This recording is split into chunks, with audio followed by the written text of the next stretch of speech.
શ્રી રામ, હર હર મહાદેવ. વૃદ્ધા આશ્રમમાંથી માતા પિતાને વાપસ લાવો પ્લીઝ.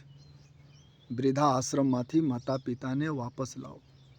માતા પિતા ઘરમાં શોભે, વૃદ્ધા આશ્રમમાં ન શોભે સાહેબ.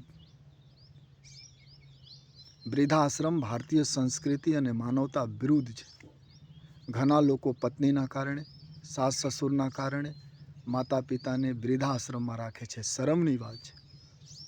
આ દરેક 10 કિલોમીટર 20 કિલોમીટર ઉપર વૃદ્ધા આશ્રમ ખુલે અને સંતો ઉદ્ઘાટન કરે. સંતો પ્લીઝ ન જાઓ.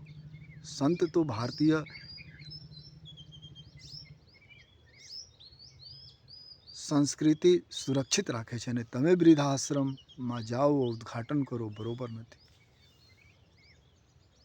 અને વૃદ્ધા આશ્રમમાં માતા પિતાને રાખવું હોય તો ભલે રાખો, તો એના ઘરમાં તમારે ન રહેવું જોઈએ. કેટલા શરમની વાત છે કે લોકો મહોત્સવ કરે છે અને માતા પિતાને વૃદ્ધા આશ્રમમાં રાખે છે. ઘણા લોકો એવા છે, ડાયરામાં ખૂબ પૈસા ઉડાવે, મંદિરોમાં ખૂબ દાન કરે, સાધુ સંતોના પગ દબાવે અને માતા પિતા વૃદ્ધા આશ્રમમાં રહે છે.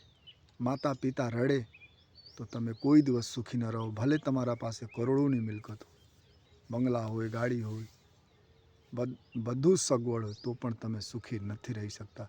માતા પિતા રડે, તમારી આત્મા રડે અને તમે કોઈ દિવસ સુખી ન રહો અને પરમાત્મા રાજી ન રહે અને છેલ્લામાં કુટુંબ પણ રાજી ન રહે.